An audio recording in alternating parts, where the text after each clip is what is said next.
Hello everyone, welcome to Ken Studies. आज है 17 जनवरी। Start करते हैं आज के एमसीक्यू क्वेश्चंस। आज का first question, which of the following statement related to James Webb Space Telescope is are correct. आपको जेम्स वेब स्पेस टेलीस्कोप से संबंधित सही कथन बताना है। आपका फर्स्ट स्टेटमेंट है, it is a joint venture between USA, Canada and Europe space agencies. Second, it doesn't orbit around the Earth, rather it orbit around second Lagrange point or L2. It aims to see the first galaxies that sprung up in the young universe after the Big Bang. आपसे correct statement पूछा गया है और आपका correct option हो जाएगा option सी। आपकी तीनों ही स्टेटमेंट सही है। इसको लॉन्च किया गया था इन दिसंबर 2021 और ये जॉइंट वेंचर है between USA, Canada and Europe space agencies. इसकी बात करें तो the James Webb Space telescope will not be in the orbit around the earth like Hubble telescope. It will actually orbit the sun 1.5 million kilometer away from the earth. बाकी आपके तीनों ही point सही हैं। बढ़ते हैं नेक्स्ट क्वेश्चन की ओर। Who was the chairman of expert committee on economic capital framework? आपसे पूछा गया है कि आर्थिक पूंजी ढांचे पर जो विशेषज्ञ समिति का गठन किया गया था उसके अध्यक्ष कौन है। आपके ऑप्शन हैं विमल जालान, एन.के. सिंह, सी रंगराजन या डॉक्टर राकेश मोहन। और आपका करेक्ट ऑप्शन हो जाएगा ऑप्शन ए, विमल जालान उसके अध्यक्ष थे। बढ़ते हैं नेक्स्ट क्वेश्चन की ओर। Which of the following statement with respect to national green tribunal is incorrect. आपको नेशनल ग्रीन ट्रिब्यूनल से संबंधित गलत कथन का चुनाव करना है। आपका फर्स्ट स्टेटमेंट है, it is a statutory body which is set up for effective and expeditious disposal of cases relating to environmental protection and conservation of forest.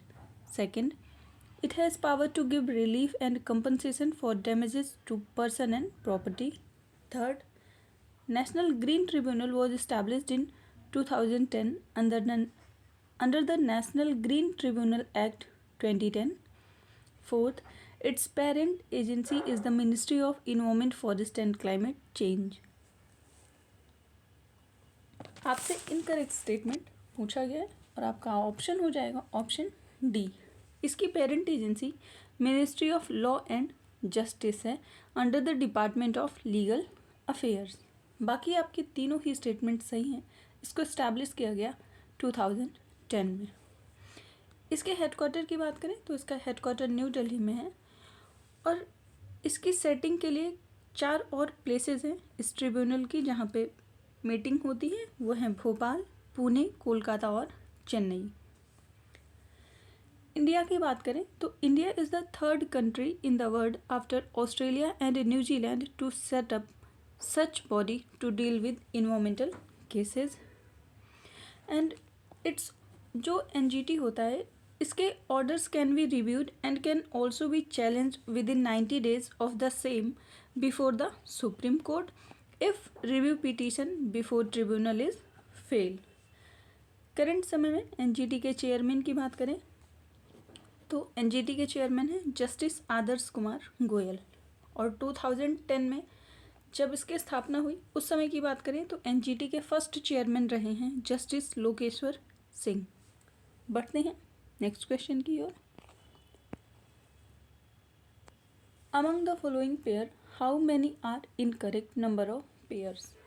आपके सामने कुछ समूह दिए गए हैं और आपसे गलत समूह पूछे गए हैं कि इसमें से कितने समूह गलत हैं। एक तरफ स्पीसीज का नाम है और दूसरी तरफ उनके कंजर्वेशन स्टेटस हैं। आपका फर्स्ट ऑप्शन है स्पॉट बिल्ड पेलिकन जिसको हम नियर थ्रेटन्ड की सूची में रखते हैं। देन ओरिएंटल डार्टर वल्नरेबल सूची में, Nicobar long tailed Macau endangered सूची में और इंडियन स्किमर्स लीस्ट कंसर्न में। आपसे पूछा गया है कि इसमें से कितने समूह गलत हैं और आपका ऑप्शन हो जाएगा ऑप्शन सी। इसमें 3 समूह गलत हैं, केवल एक ही समूह है जो सही है, वो है आपका first option spot bill pelican, जो कि नियर थ्रेटेंड है। ओरिएंटल डार्टर की बात करें तो वो भी नियर थ्रेटेंड की सूची में है। Nicobar long tailed Macau vulnerable सूची में है और इंडियन स्किमर इंडेंजर्ड सूची में है। ये जो रेड लिस्ट या रेड डाटा बुक होता है, इसको जारी करता है IUCN और इसको फाउंड किया गया था 1964 में। इसका एम होता है, aim of red list is to convey the urgency of conservation issues to the public and policy makers as well as help international community to reduce species extinction। अब बात करते हैं IUCN की। IUCN की स्थापना हुई थी 1948 में। इसका हेडक्वार्टर है ग्लेंड, स्विट्जरलैंड में। ये एक इंटरनेशनल ऑर्गेनाइजेशन है that works in the field of nature conservation and sustainable use of natural resource. India इसका स्टेट मेंबर बना है 1969 में और इंडिया में इसका हेडक्वार्टर है न्यू दिल्ली में। बढ़ते हैं नेक्स्ट क्वेश्चन की ओर।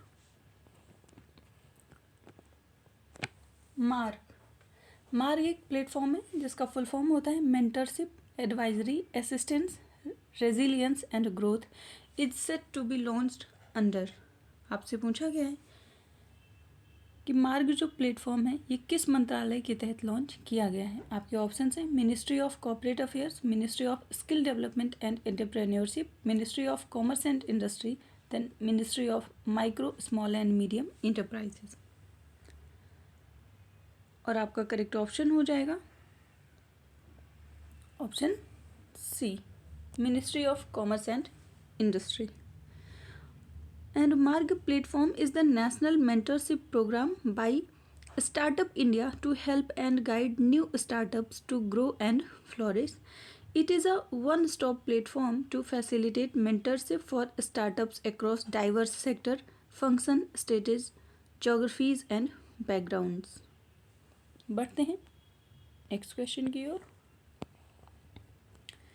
Recently launched book The Other Story of How India Won Its Freedom is written by।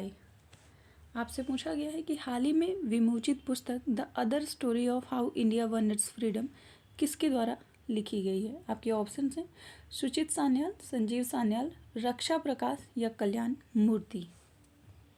और आपका करेक्ट ऑप्शन हो जाएगा ऑप्शन बी, संजीव सान्याल। और इस बुक को लिखा है संजीव सान्याल ने और इसको रिलीज़ किया है union home and corporation minister Amit Shah ने इन न्यू दिल्ली। जो ऑथर हैं ये संजीव सान्याल, ये इकोनॉमिस्ट हैं and he is also a member of economic advisory council to the prime minister. वर्तमान समय में भी ये जो इकोनॉमिक एडवाइजरी काउंसिल है PM की, उसके ये सदस्य हैं। बढ़ते हैं नेक्स्ट क्वेश्चन की ओर। The first case of new highly transmissible covid omicron variant has been detected in which country. आपसे पूछा गया है किस देश में नए अत्यधिक संक्रमणीय कोविड ओमिक्रॉन वेरिएंट के पहले मामले का पता चला है। आपके ऑप्शंस हैं साउथ अफ्रीका, सूडान, चाइना या इजिप्ट। और आपका करेक्ट ऑप्शन हो जाएगा ऑप्शन ए, साउथ अफ्रीका। बढ़ते हैं नेक्स्ट क्वेश्चन की ओर।